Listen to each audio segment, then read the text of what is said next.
right, here we are with Dimitry, tech lead of community staking at Lido. Dimitry, thank you for joining the Defiant podcast. It's great to have you here. Thank you. Thank you for having me here. And it's a huge pleasure for me to be here to chat with you. Amazing. Great. So Lido, of course, is the biggest liquid staking provider for Ethereum. And it's recently been having changes in the way that it distributes staking, with you kind of heading that charge with the idea to make it more decentralized and to facilitate staking for individuals. So we'll get into that in the conversation, and how that's going after the recent community staking module launch. But I'd love to take a step back first and to just get everyone on the same page about what Lido does and what liquid staking is. So if you can start with that. Yeah, sure. So Lido is usually considered as a single term, but actually there's two parts of the equation. The first one is Lido DAO, is a bunch of token holders responsible for management and control over the Lido protocol, which is the exact product. So Lido protocol is a liquid staking protocol, a protocol that allows anyone in a trustless way to stake their ETH, but with no necessity to actually run nodes or maintain validators. So liquid staking is as a concept in general, is a way to stake your tokens, in our case Ethereum, without again necessity to run nodes, and to delegate this stake to the providers. But that's not it. The main part, which is liquid, means that you get liquid staking token in return, which is a representation of your share within a common pool, within a common staking pool, that you can further use in DeFi. And there's a bunch of different applications for that.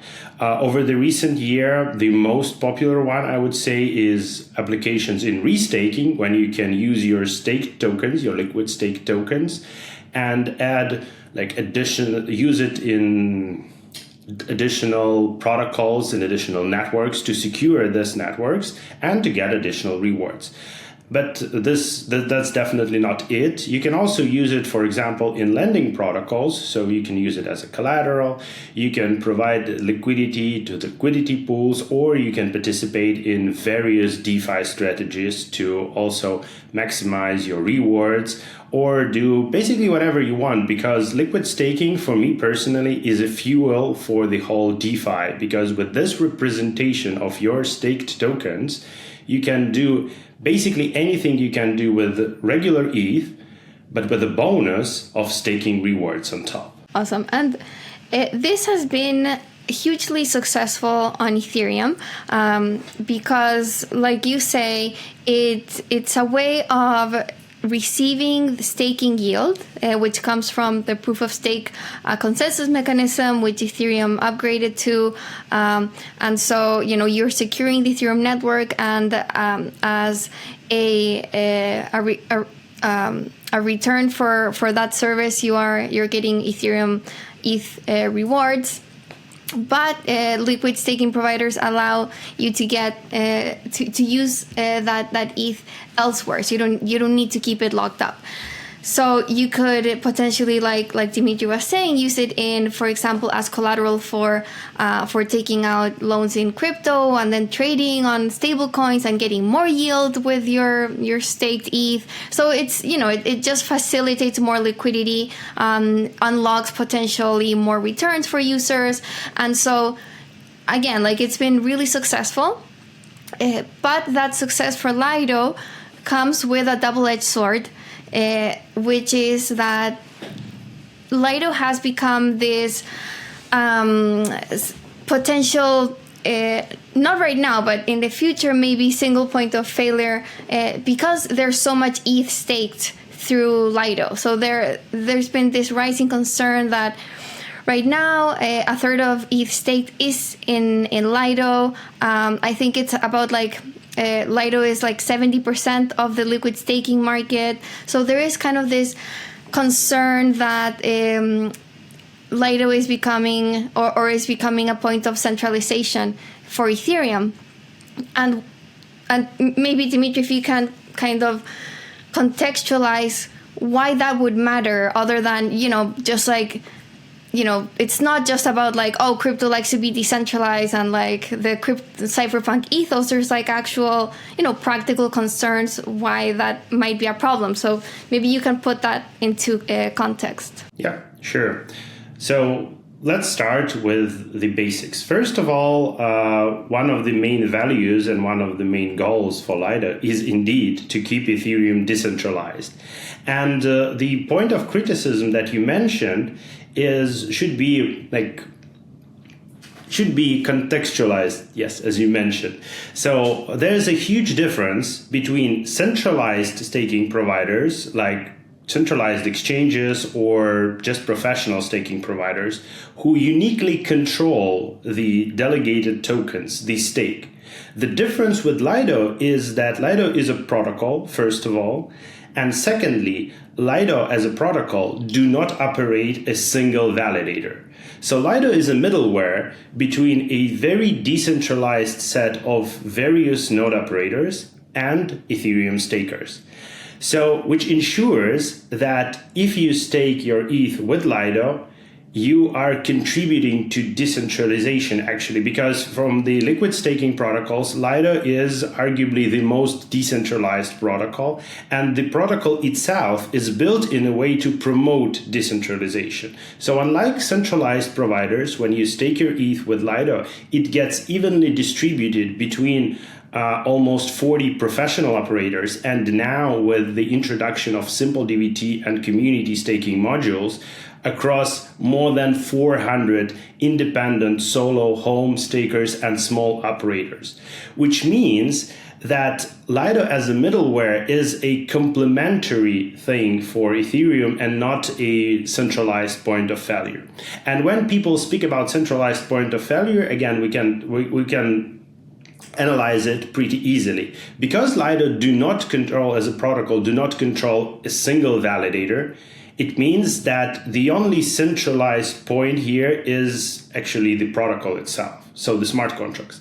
But given that smart contracts do not have access to validators, to validator keys, the only thing that theoretically might happen is a smart contract bug, which would result in maybe some misaccounting, which is also barely possible because Lido is the most audited and the most secure protocol, and you can easily verify it. Like each and every upgrade should pass like at least 2 security audits plus formal verification starting from the recent updates. So I don't see any centralization risk here because of 2 factors. Again, because Lido do not control a single validator, and Lido is not an entity, Lido is a protocol. So you basically use smart contracts. It's like saying that, for example, decentralized exchanges are actually centralizing market. But this is not true, because decentralized exchanges at its core is trustless smart contracts that only route your trade between you as a trader and the different pools, different liquidity pools. Same goes for Lido, but in this case, your stake is distributed between the decentralized set of node operators, and we as contributors do our best to push further this decentralization, and introduction of community staking module is actually a huge step towards this direction, because before community staking module, before simple DBT module, there were only professional operators. There were a lot of them, like almost 40, which is excellent, and you cannot see it in any other protocol. But now, with the addition of these modules, anyone can become Lido node operator. So if you are willing just to stake your ETH and do nothing, you can stake it with Lido using regular staking. But if you want to run a node, if you want to contribute to Ethereum decentralization, you can now join community staking module, get delegated stake from STETH holders, and run a node and actually be a part of the network and actually contribute to Ethereum security. And right now, with almost like almost 250 community stakers within the community staking module, and I'm one of them. We do see many more new people joining Ethereum network as validators, as actual people benefiting decentralization. Sorry, my English isn't not perfect. It's fine. Great. So yeah. Now that you mentioned how the community staking module improves decentralization for Lido from having almost 40 professional node operators to opening up that possibility of becoming node operators to anyone. I'd love to get more details on what this actually means. Like, what are the requirements for home operators? Like, do you still need 32 ETH to stake? What are kind of the hardware requirements? If you can just, like for someone getting started, what are the things they would need? Sure. So Ethereum, when it was initially designed, it's pretty unique in terms of staking mechanism. There's no native delegation, and there's requirement of 32 ETH when the proof of stake for Ethereum was just invented, was a very lucrative option and actually a very low barrier given the ETH price back in the day. But right now, when we see ETH being like more than 3K per 1 ETH, 32 ETH is a huge amount of money. It's a huge investment for anyone. That's why we do not see a lot of home stakers participating. But with Lido community staking module, this barrier is reduced dramatically. So with Lido community staking module, you can join staking, you can spin up single validator, your very first validator with 2.4 ETH, just 2.4 ETH. But this is not that's not it. The second and the rest of the validators you would spin up as a node operator would cost you only 1.3 ETH. And this is a minimal requirement calculated according to the real risks associated with running validator. So that's the minimal amount required to ensure security for STETH holders, and at the same time allow people to join. So first thing, you do not need 32 ETH, you need 2.4 and then 1.3, which is amazing. But that's not it. Again, if you can just spin up a node cheaper than 32 ETH, but at the same time get the same rewards or similar rewards you can get by just staking with Lido and doing nothing, why should you do that? And that was one of the issues we as contributors were trying to address while designing the community staking module, and we succeeded with it. So if you now stake your ETH and decide to spin up a node with CSM, you will get up to 2.4 times multiplier on your staking rewards, meaning that if the regular Lido APR is right now around 3%, your APR as a home staker within community staking module for your tokens, for your ETH provided, will be something around 7.5. And actually the first reward distribution happened a few days ago, and I did my calculations for my personal operator. I'm running 12 validators, and my APR was actually 7.5%, which means that now you have two benefits. You can enter with a lower barrier, and you can get more rewards. Now let's talk about hardware. So the hardware requirements are actually not that significant. You just need a small home PC like Intel Nuke, or as they say, or you can just use your maybe gaming laptop that you bought like 3 years ago, something like that. So you need a very standard CPU, 32 gigs of RAM, and preferably 4 terabyte SSD. And if we speak about DIY setup, so if we are not mentioning like pre-made solutions like Dapnode, which might be slightly more expensive, but it also comes with benefits. But if we speak about the cheapest version, cheapest DIY option that you can get, it will cost you around $600. And with this increased APR and with the current Ethereum price, this investment of buying your home hardware, which would be sufficient for the upcoming 3 years or so, I believe, would pay off within like a matter of month. And that's cool. And the coolest thing is that if we take a look at Ethereum staking back in like 2 years ago, for example, Even if you have a hardware, setting up all the software, spinning up nodes and validator client was a pretty challenging task. But right now, with software developers like DAppNode, Ethereum, Sedge, and many more, ETH Docker, all the process of setting up a node, of setting up Validator, of basically having your full setup prepared is a matter of 3 to 5 clicks. You can do it through UI.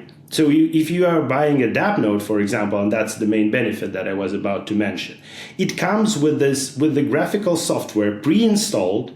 You just unpack your DAppNode, plug in internet cable, plug in power cable, connect even from your mobile phone to your DAppNode using Wi-Fi, and do a simple 3 to 5 clicks setup. And here you go. That's it. That's the only thing you need. And given that CSM also provides a very user-friendly and simple UI, the only point of interaction with community staking module with Lido protocol will be to go to csm.lido.fi and upload the data about your keys, about your validator keys. So your public key plus deposit signature.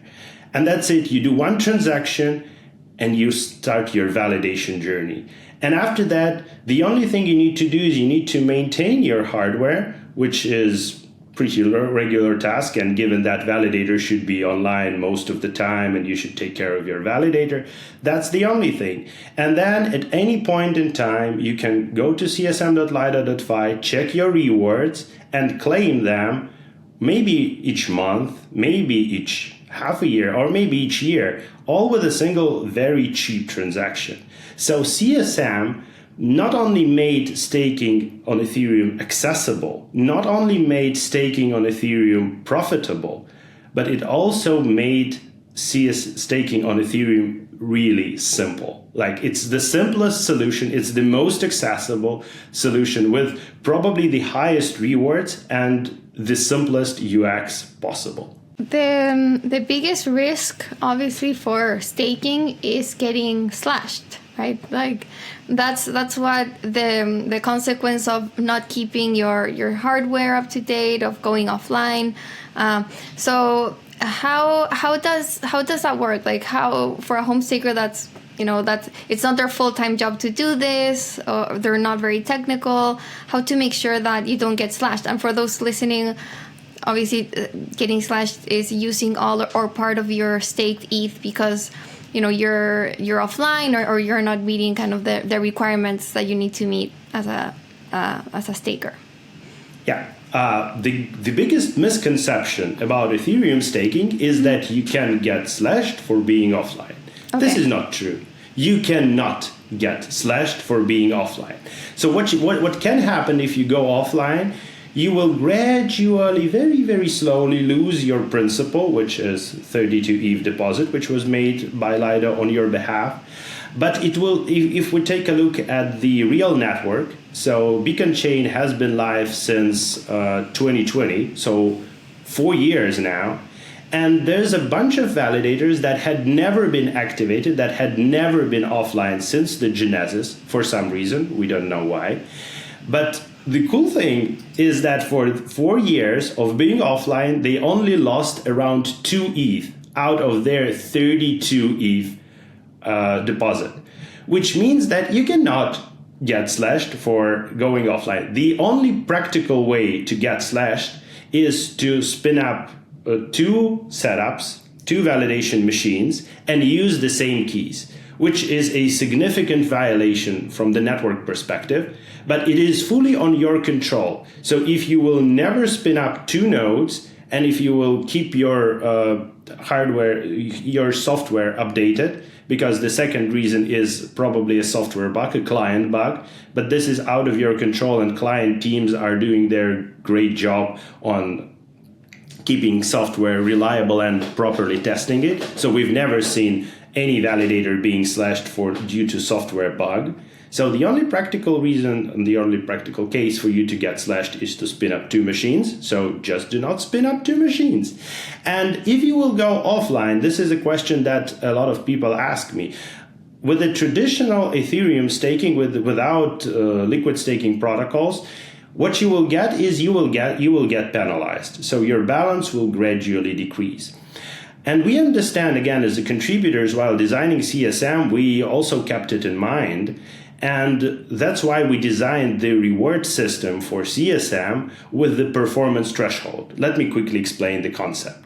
So we understand that home stakers might face simple issues like, for example, power outages, or maybe some issues with the internet service provider. But most of the time, these issues are not that long. So, for example, your power might go off for, 6 to 10 hours or something like that, maybe even a day or so.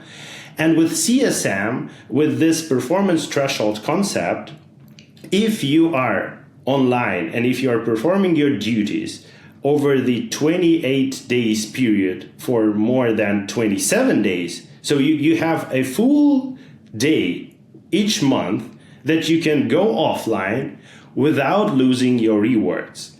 Because the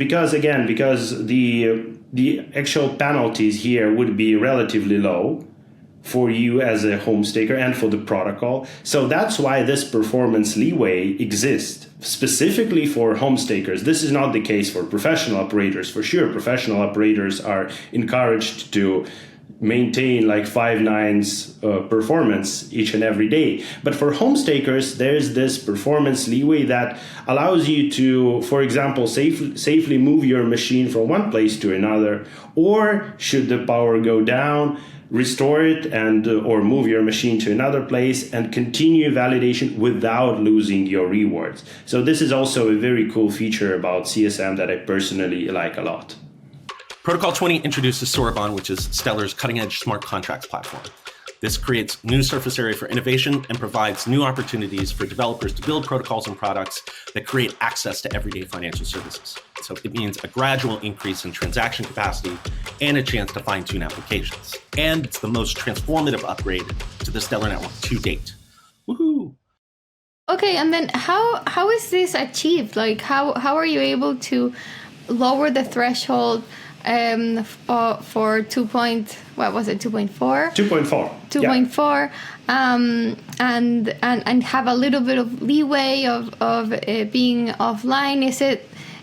Is like I assume like Lido is pooling, is like, yeah, like if you can explain how can you achieve this so sure. it still works. Sure. So there's, again, two pieces. Let's first talk about how this threshold, how this entry barrier can be reduced. To understand that, we need to look at how slashing, the most significant risk on Ethereum, works. So if your validator gets slashed, but you are the only one, or there's a very few validators getting slashed at the same time on Ethereum network, the slashing penalty right now is only 1 ETH. But this penalty can drastically increase should the significant part of network get slashed at the same time, because the slashing mechanism on Ethereum network is created to protect the network from massive coordinated attacks. And given that home stakers are independent and they are basically not capable of running that much of validators to change this penalty from 1 ETH, say, to 2 ETH or to 3 ETH. The risk assumption here is that if you are a home staker, even if you are running, say, 100 validators, this 1.3 ETH, which is the bond for the second and further validators, would be significant to cover this slashing penalties, because each and every of your validators would face 1 point something ETH of slashing penalties in total. The second thing about where this performance leeway comes from. So yeah, that's the benefit of being a part of the pool, because one day you might go offline and the other day someone else might go offline. And given that all the staking rewards within Lido, both for STETH holders and for node operators, are socialized, it means that if all of the pool is performing well, but today is an unlucky day for you and you went offline, on the overall scale of the pool, this 1 or like 10 validators being offline for a day wouldn't be that noticeable. But at the same time, if someone else will go offline next day, the overall socialized rewards would slightly shrink, and they would also slightly shrink for you. So by socializing rewards, we are basically saying that if you agree to participate within a pool, you agree with the fact that your issues might be socialized and your rewards will be socialized, as well as the rewards and issues of any other participant. And according to the calculations and research performed, it turns out to be a pretty reliable scheme, I would say, because there's no way to practically run your node in a bad way. So no one would sit and intentionally turn off their machine, because it makes no sense. Because the better you perform, the better pool performs, and the more rewards you all get. So that's why, again, Lido contributors, when we were designing the module, we kept it in mind. And luckily, Lido DAO approved our approach and supported the way how the module is designed. So now we see it on mainnet. Awesome. Super interesting. And so how, on that same line, how are you able to get more rewards than just staking, or like proportionally more rewards than by staking directly through Lido? That's a great question, and I see a bit of a skepticism in your eyes, but let me change that. Let me explain it to you. So when you provide only a part of the validator stake, so instead of providing full 32 ETH, you only provide, say, 2.4 ETH, it means that the rest of the ETH should come from somewhere. And this ETH comes from STETH holders.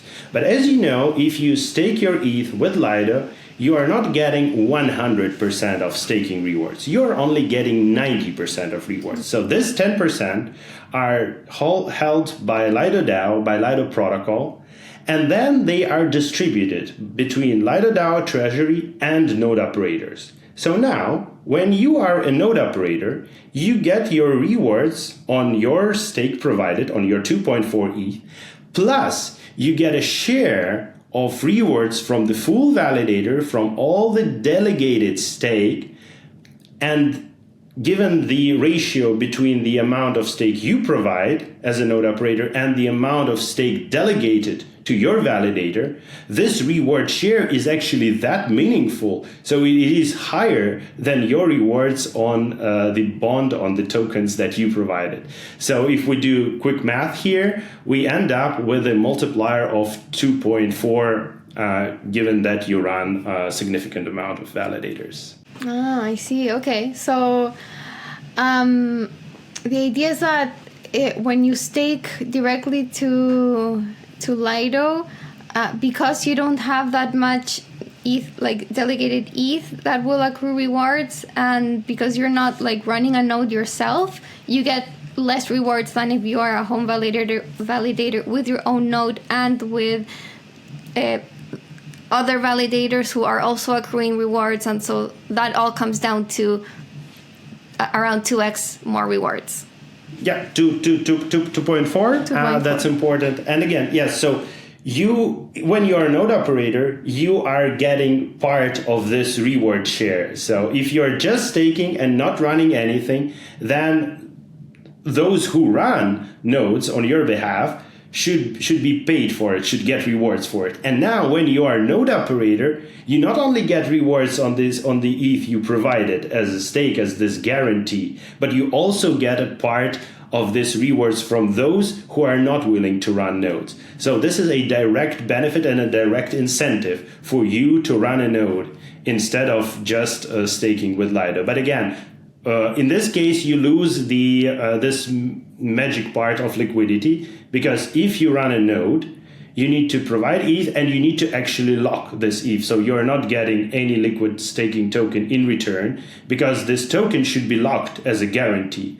But in return, you get way higher rewards. So this is a separation of incentives between those who want to get liquidity and want to use their tokens in the other place, and between those who are willing to run a node and get increased rewards for running a node. Okay, that's an important point. So home validators with CSM don't get liquid staking tokens. They don't get staked ETH in return for their staked ETH. They don't get ST-ETH in return for their staked ETH. They do get it, but this STETH is locked within a CSM contract as a guarantee. So should slashing happen, there should be a guarantee. There should be something to confiscate this penalty from. So they do get STETH, but this STETH is locked within a contract. So the idea is that you get higher rewards, but you don't get to use a liquid staking token elsewhere in DeFi. Yeah, correct. Okay. So far, since this was approved, how has adoption been? Like, how many people have been actually spinning up their own nodes? This is amazing, I would say. I'm super happy about that. So right now, when we are talking, it has been around a month plus like 2 or 3 days since the module launch on mainnet, since Lido DAO approved the addition of community staking module. And right now we have almost 230 node operators, but that's not it. Some of these node operators are actually using DVT, which is distributed validator technology, which means that it is not a single person, but it's a group of persons running a distributed node. And what we can see from the analysis that we performed, since CSM is a permissionless module, so no KYC required, there's no way to say for sure who is running the node. We have, as a contributors, again, monitoring this situation on mainnet, we have only partial information about those who self-reported, or who shared their information with us. But even from the on-chain data, we see that a lot of people joining. So out of this 230 node operators, first of all, we see that some of them are using DVT. And the next thing that we see that a lot of them, maybe 1/3, are actually brand new Ethereum stakers.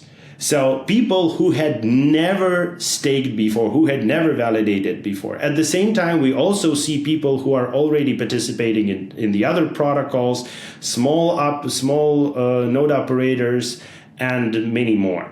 So what is the best thing, what I like the most about this almost 250 new node operators within just a month is that almost 1/3 of them, again, this is a rough estimation and I cannot prove it, but this is according to my rough analysis, almost 1/3 of them are brand new Ethereum validators. So with CSM within a month, Ethereum got almost 70 new participants who had never validated Ethereum before, and they are validating Ethereum now from home. Super interesting. Do you have a way to tell the geographic distribution of these 200 plus? No, unfortunately not. Again, because this is a fully permissionless module, no KYC required, no forms or stuff like that, and we are not collecting any data. Again, as a contributor is responsible for the maintenance of the module, we are not collecting this data, so we do not have the idea. But I have a rough feeling from the communities that we are working from people who self-reported themselves. I do know that there's a bunch of people from Latin America, from Africa, from Southeast Asia, from Central Asia, spinning up nodes and running nodes. Actually, I cannot say for sure, like I do not have exact numbers, and I would probably never have them just because of the nature of the module. But I'm quite sure that we now have node operators on probably each and every continent except for Antarctica. Nice. So, okay, we were talking about how before there was a concern about centralization with Lido, as there were less than 40 professional node operators, and now you're talking about 200 plus. Are these nodes comparable? Like, is it fair to say that after CSM, Lido nodes increased by 5 times, or are they not really apples to apples? That's a good question. And first of all, the most important thing to mention is, again, that CSM has been on mainnet for only a month. Mm-hmm. And we should not forget about the other very important contribution to decentralization, which is simple DVT module that has been launched in the beginning of the year. So with simple DVT plus CSM plus curated set, Lido now has more than 400 node operators. For sure, stake is not evenly distributed between them, and the majority of Lido stake is still delegated to this 40 professional operators. That's for sure. But it's just a first step towards diversification of Lido validator set. And as you know, if you play that important role and if you are that large player, you cannot afford like YOLO decisions. You cannot just say, okay, let's redo all the things and so on. So with these gradual steps, we will see the increase of CSM share, we will see the increase of simple DVT share, we will see new staking modules that will allow new pathways and new options for home community stakers, small operators, like basically anyone. And we're just at the very beginning of this path. So I cannot say for sure that right now we can say that, okay, Lido now has 500 node operators and they are all equal. No, they are not equal. And they would probably never be equal just because of the nature, because professional operators would always be larger than home stakers. But the key thing here is to have as many independent participants as possible, because it works the same way for Ethereum. Ethereum is also validated mostly by professional operators. But what is important here is to attract new stakers, people who had never validated before, new participants, and encourage them and give them the opportunity to spin up more validators and more nodes so that they can play more and more meaningful role within Ethereum ecosystem. So right now we are at the very beginning of this journey, but even this beginning, so this year 2024 was crazy for Lido protocol, again with the addition of simple DVT and community staking module. And I believe that year 2025 will be even more crazy, even better. And by the end of 2025, if we will have a chance to chat, I have a feeling that around 10% or maybe even more, maybe like 20% of Lido validator set will be home and community stakers, not in terms of numbers of node operators, but in terms of stake share. That would be an interesting target, because right now, how much would you say that proportion is? Simple DVT module currently controls or operates 1.5% of total Lido stake, and community staking module 0.5% of total Lido stake. But again, as I mentioned, this is just the beginning, and as soon as people would like to join more and more, I'm actually already working on the proposal for the DAO to increase CSM share limit. So right now CSM is limited to 1% of Lido stake. This is a security measure that was decided to start with and to propose to the DAO to start with 1% limit. But right now we see that almost half of this capacity has already been occupied within a month, which means that at the beginning of the next year, I will be one of the contributors to make a proposal to the DAO to increase this share to probably 2 or maybe more %, so that more and more people would be able to join. Interesting. I mean, yeah, for Lido to be truly decentralized, you'd want to see, like, that's the number that really matters, right? Like the amount of Ethereum staked, not just the rough number of validators, but that more ETH is distributed across those validators, right? I would say that both matters, because again, for some home stakers, there's a simple limitation of the capital available for them. So it is even with this reduced barriers, it is hard for people to spin up more than 10 or 20 validators, because if we're talking about 20 validators, we're talking again about full 32 ETH as a bond or something like that, which is still very expensive for people. So I don't think that we would see, again, even distribution here. So we will try to do our best as contributors to propose the updates of a protocol so that the more and more people would be able to join, and the more and more validators they would be able to spin up. But at the end of the day, both matters. So both the number of node operators and the amount of stake they control. If you take a look at the 3-year goals proposed by Hasu for Lido DAO, one of these goals is to have 5,000 node operators. I think this is a very ambitious goal. And even with the glorious start of CSM, even with the amazing year for Simple DVT, I still think it's a very ambitious goal, and there's plenty of work to do to reach this goal. But if this goal would ever be reached, that would be a huge victory, even if most of the stake would still be controlled by professional operators. Again, this is in nature, and this is how economy works. You cannot prohibit that, and it's very hard to fight against that. So instead of fighting against that, we are trying to facilitate small operators to join and to spin up. If they want to spin up 10 validators, that's perfect. Let them spin it. If they want to spin up 20, okay. If they want to run a single validator, like one validator for node operator, this is also amazing, because for Ethereum, there would be plus one node, plus one independent point, independent machine within a network that will make network way more secure, way more decentralized. And even if this one validator would decide, for example, to use only non-censoring relays, or to use minority clients, that would be beneficial for a network in general.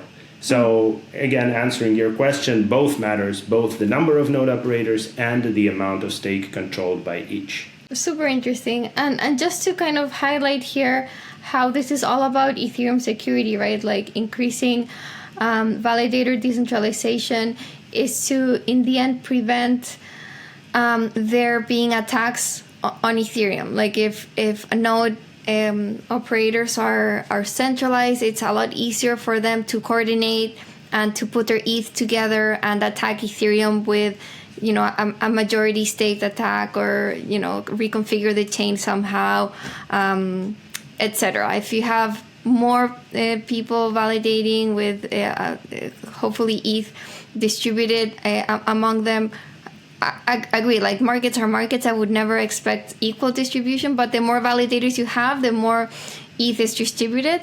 And that just prevents this sort of like coordinated attacks. So it's about, making Ethereum censorship resistant. So just to put in context here, why it's important, what we're discussing. Yeah, sure. That was actually the core idea of creating Lido, a protocol at first place. So when Ethereum staking was just announced and early developers and early contributors to Lido DAO started working on the protocol, the core idea was to prevent centralization of Ethereum. And the pathway that has been took to start with a significant number but of professional operators had already paid off. Because if you see now, none of the operators within Lido actually controls more than 1% of total Ethereum stake, which means that even with only professional operators, the chances of coordinated attack on Ethereum are negligible. But this is not the way to declare victory. This is not the point where you can say, okay, that's enough, because you can never have enough decentralization.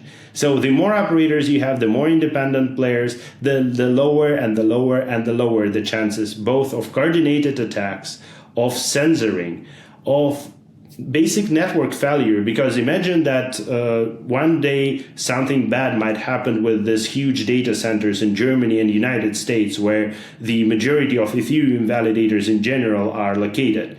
And that might be a huge problem for the network. But with home stakers, this problem is basically eliminated, because now with CSM, each and every CSM operator operates a copy of Ethereum network at home. So even if these data centers would fail, there would be a lot, like tons of copies of the network, tons of the nodes, independent nodes that would be able to recreate the network, to revive the network, even in case of a tragic failure. And this thing has also been promoted on the professional node operator level within Lido with the onboarding rounds. the latest onboarding rounds included only operators who, for example, operate on bare metal, who operate from distant locations, who operate from locations that are not well populated, so like Asia, Latin America, Africa, and so on. So without these efforts made by Lido and maybe other protocols, Ethereum decentralization might have been way worse. And the CSM is basically one of the final steps here. I would say the hardest step, because it's really hard to convince people to run nodes. It's really hard to create tech around all this stuff to allow home stakers. But I'm happy to say that, and I'm happy to see that Lido DAO supports this way of development of the Lido protocol, and I'm happy to be one of the contributors to do the actual coding work here. Awesome. A question along that point is, it's interesting how you talk about you being a contributor and you're proposing this to Lido DAO. So this is not coming from like Lido itself. Like how was this proposal actually formed? Yeah, that's a good question. I've already mentioned this goose or guided objective, blah, blah, blah. I'm not quite sure how it's properly depicted, but this is a way how Lido DAO members indicate and approve the goals. So even these goals should be proposed by someone. And in Lido DAO case, both the first version and the second version were proposed by Hasu. And Lido DAO members, LDO token holders, approved these goals. So now it's time for us, Lido DAO contributors. So independent contributors who see the goals, we see what has been mentioned, and we pick like, okay, how we can do, what of these goals can we take? And me and my team, we took the goal of making access to the Lido node operator set permissionless. We worked on the design and the first description of community staking module was published a year ago. It was published and proposed to the Lido DAO, to LDO holders, to approve or disapprove the approach proposed, the design proposed. They approved it. And then with multiple other iterations of proposals and approvals, we ended up with the actual code, with the actual smart contracts being proposed to add to the protocol. So Lido DAO contributors, and myself personally, we do the actual work, but we do not make decisions. So it is LDO holders to make decisions on what way to follow, what upgrade or what addition to approve or disapprove. But at the end of the day, someone should do the work. So someone should make these proposals.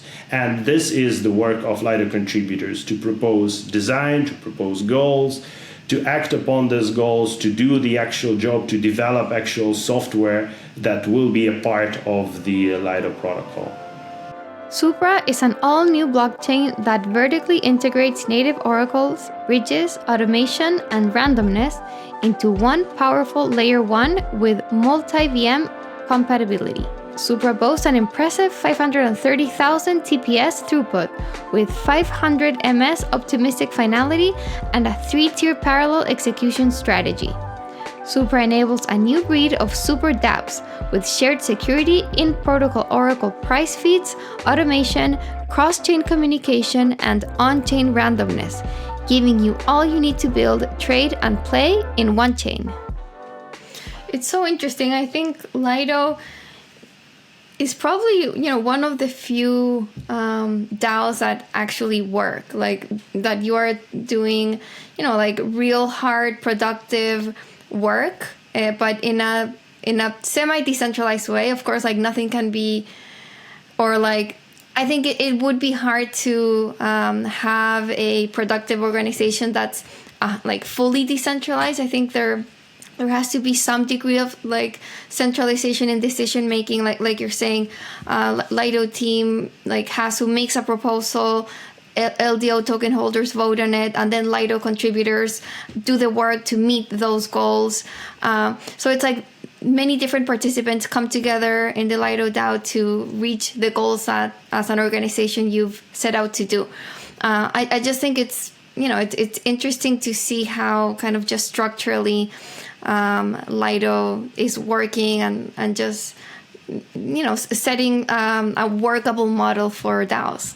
This is actually a very great experience for me, because before being Lido contributor, I was working many years in traditional organizations, and the process of decision making, the way how things are done, is super different.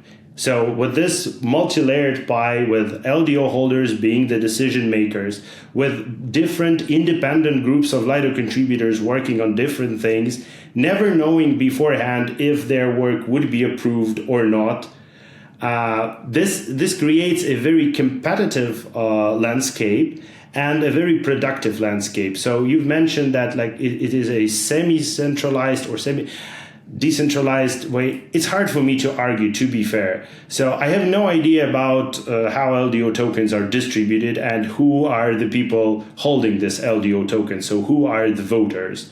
I believe that according at least to the on-chain data, the LDO token holders are pretty decentralized, I would say, and there's a bunch of different entities, groups, individuals, and so on holding tokens and participating in voting. So from the contributors' perspective, I would say that groups of contributors are also very decentralized. So even my team, even my small group of contributors, we are spread worldwide. And from time to time, it's very hard to coordinate our efforts, but we managed to do that. So I would say that each and every layer of this pie called Lido, including Lido protocol, Lido DAO, Lido contributors, is actually very decentralized, at least from what we see on the market compared to the rest of the market, to the rest of the DAOs. Lido is probably one of the very few DAOs that actually work.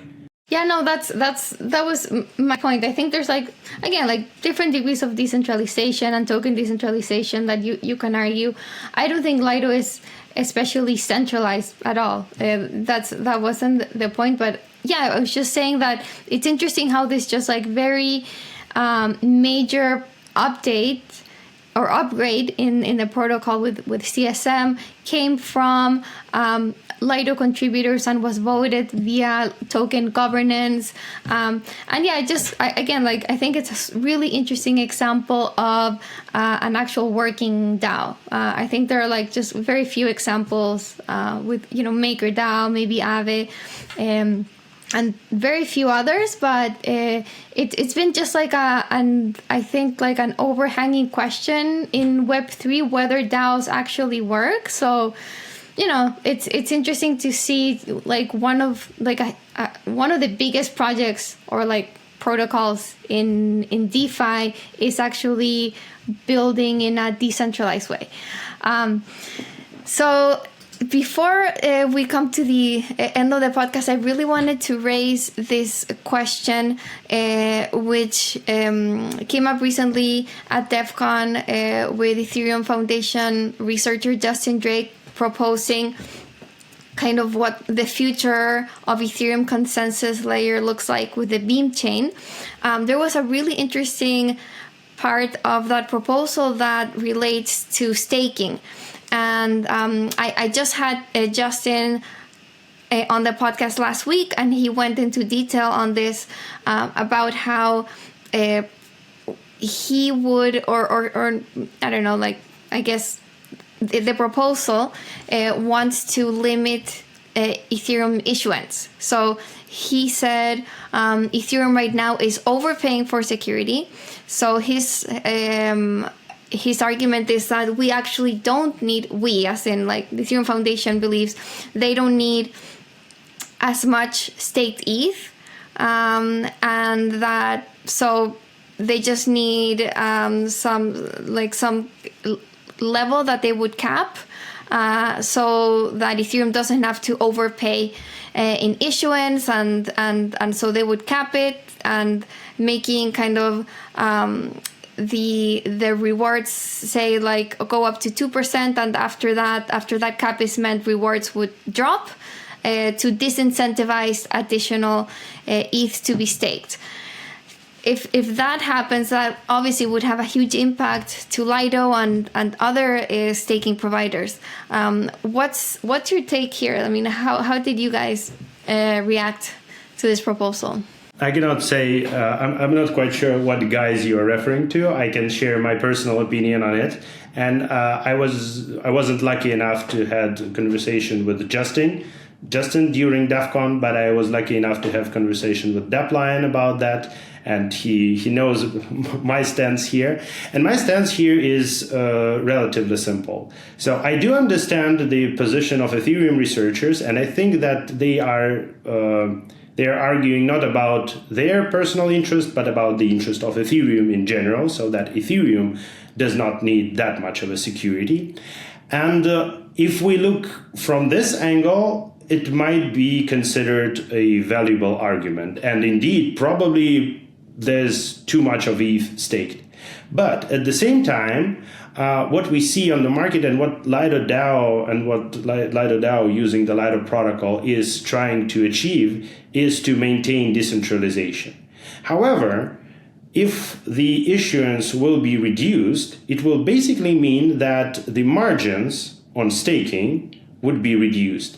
And the tighter the margin, the more centralized the staking would become. Because let's take a look. Right now we are talking about home stakers and how hard it is to convince people to stake from home, given that the returns are not extremely high. So you still need a significant amount of capital to make your hardware pay off. So again, in my personal case, like this 12 validators is 16 ETH worth of deposit to spin them up. And in this case, with the current issuance, you can pay off the cheapest hardware within 3 months. And now let's imagine that the rewards would be, say, cut 3 times or something like that. It would mean that even the cheapest home hardware with the best home staking protocol, I would say arguably the best, because I do believe in the solution we developed, but from the rewards perspective, it's definitely the highest rewards available right now on the market. Even with this combination, it will take you almost a year to pay off for the cheapest home staking hardware. And what does it mean? It means that if the issuance will be cut, we will basically see fewer and fewer and fewer and fewer home stakers. Professional operators would still be able to maintain their business. It wouldn't be a problem for them. But what they would do, instead of trying to decentralize their setups, instead of trying to spin up nodes in multiple data centers, they would simply move their nodes to the cheapest data center, to the most affordable one, so that they can still make profits out of their business, because for them, this is business. So my thinking is that the proposal of the idea of too much ETH being staked might be valuable, but the current proposal of all the proposals that I basically heard about how the issuance might be cut, they will end up with Ethereum becoming super centralized. And it scares me a lot, to be fair. So from the Lido DAO perspective, from the Lido protocol perspective, the important thing to mention here is that the only source of revenue for the Lido DAO is the Lido protocol. And given how significant Ethereum is changing day by day, and even with this Beam Chain proposal, so if the Beam Chain would ever be released, staking protocols like Lido should have the ability to support this upgrade. So they should upgrade their protocols, so they should find contributors, they should pay them, so that the upgrade will be developed, so that the protocol can continue existence. And with the issuance cut, what Justin is basically saying is that, okay, guys, we will keep upgrading Ethereum. You will still need to keep up with this upgrade, but the only source of revenue that you guys have, and this is the case for truly decentralized protocols, because for centralized exchanges, this is not a problem. They do have a lot of separate business, and even if the staking will be at, I don't know, something like 0.5% APR, they would still be able to maintain their business. But for decentralized protocols, for protocols who only live from staking rewards, it would mean that instead of having like a bunch of different decentralized groups of contributors working on different stuff, promoting decentralization, Lido DAO would have to cut the costs for sure, and maybe only to maintain the liveliness of the protocol, but with no significant updates. But this is not the most dangerous part from my point of view. The most dangerous part here is the client teams. Because as you know, Ethereum clients are developed by client teams, and this is a job that is not paid for. So this is a pure contribution to Ethereum ecosystem. If you're developing one of the clients, you are not getting paid for that, and you are not getting money out of that. You are simply doing it because you believe in Ethereum. And the reality is that for for majority of client developer teams, one of the very important sources of revenue is actually staking, because they do not only develop their clients, but they are also running validators. And if the issuance would be cut, it means that returns and revenues for them would also be reduced, and they will simply have less resources to spend on the development of different diverse clients, reliable clients. And with the introduction of Beam Chain, what we see now is, with this proposal, Justin is saying that we will continue delivering like year by year upgrades, and at the same time, in parallel, client teams should start working on Beam Chain. So this is basically doubling the work for client teams, and at the same time, significantly reducing one of the sources of revenue for them. So they might do different things. So like Sigma Prime, for example, they're doing security audits. And as Dapline said, that it's a significant source of revenue for them, so they do not depend on staking that much. But I do know that other client developers teams might develop on staking significantly. So summarizing it all, if Ethereum continues evolving, and if there's still a need for the protocols, for client teams, for all the things around Ethereum to evolve together with Ethereum, it is probably too early to cut issuance now. Because at the end of the day, all the ecosystem around Ethereum would suffer from way less revenues and would be less able to keep up with Ethereum upgrades. So from the staking perspective, we would see centralization. From the ecosystem perspective, we would see way fewer developments and way fewer advances within ecosystem. So for me, it's too early to cut issuance right now. Super interesting points. Would you say that, what kind of voice would Lido validators have if say this upgrade were to happen? Could there be a hard fork in the case that maybe staking providers don't agree with increased issuance, and maybe they don't want to go forward with this upgrade?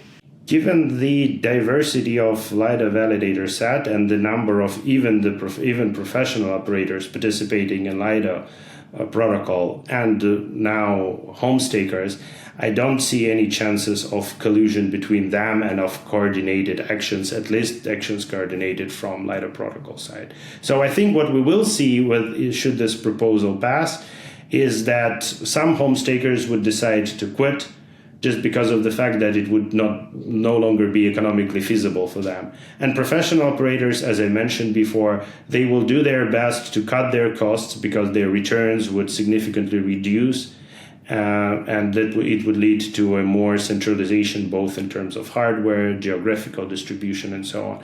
I don't see any chances, to be fair, of a hard fork or something like that. And it's pretty sad to see, to be fair, because Lido is always treated as a threat for Ethereum, as a thing that, as an organization, as a DAO that can somehow act against Ethereum. But to be honest, there's no chances of doing so, because again, each and every node operator is independent, and even if LDO holders would for some reason decide to vote for something like that, the chances of it being supported by node operators for me are not existent at all. Yeah, that's a great point.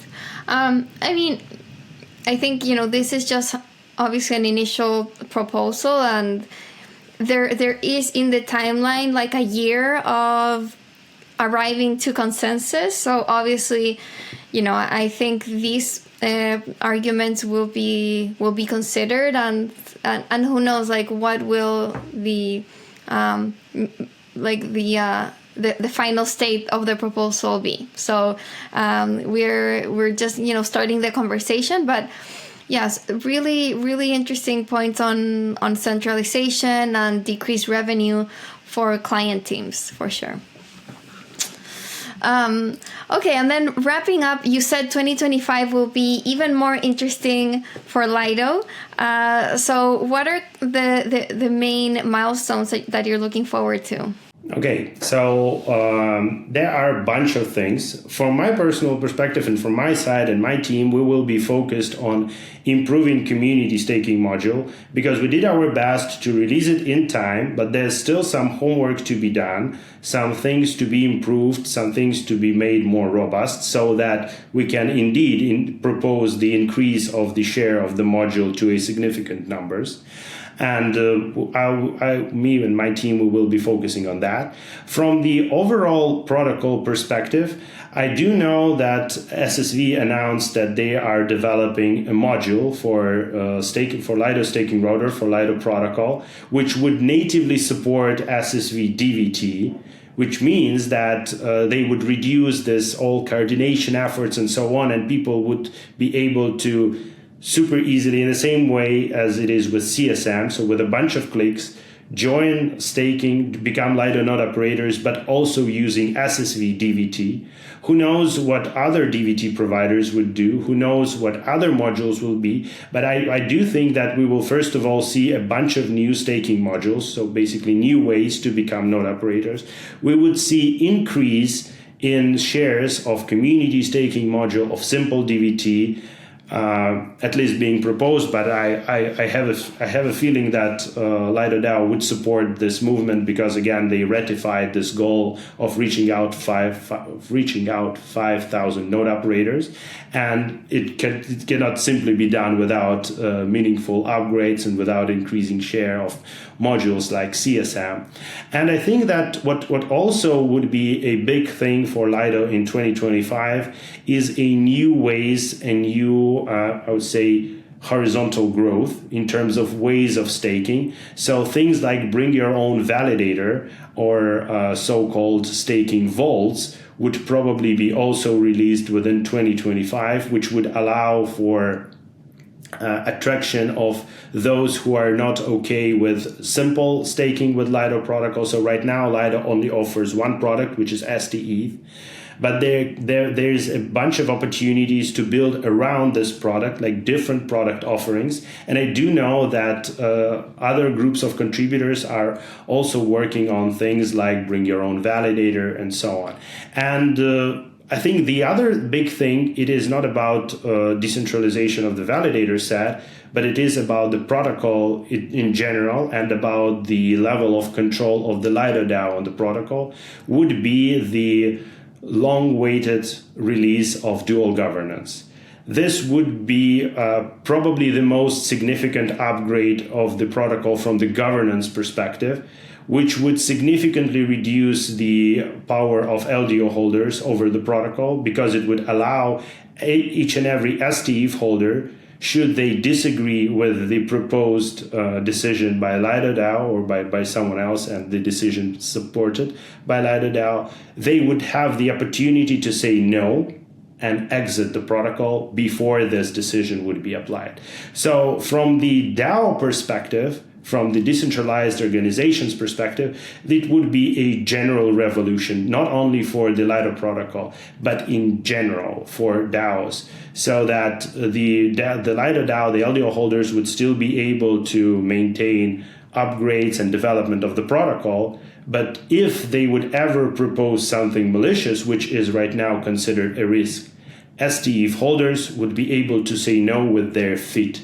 So they would be able to say, no, we are leaving, and that's it. So I think with all these upgrades, with all these new features being added to Lido, I think 2025 will indeed be one of the largest years for the protocol. Because before that, protocol was gradually updating with small or maybe more significant upgrades, but most of them were more of a preparational steps. So the release of staking router itself was very, very big thing, but it hasn't added the direct value. It has created a ground, a foundation for modules like CSM to be built on top of.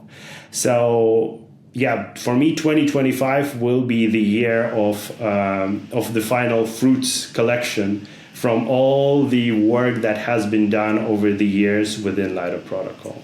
Amazing. Well, excited to see all of that. And thank you so much, Dimitry, for joining me and for this really interesting update on all things Lido and specifically the CSM module that's making staking more decentralized. Thanks again. Thank you. Thank you for having me here. And it was a great conversation. I wasn't expecting it to be that decentralized in terms of topics. And I'm pretty happy that it turned out to be so. Glad to hear. Thanks again.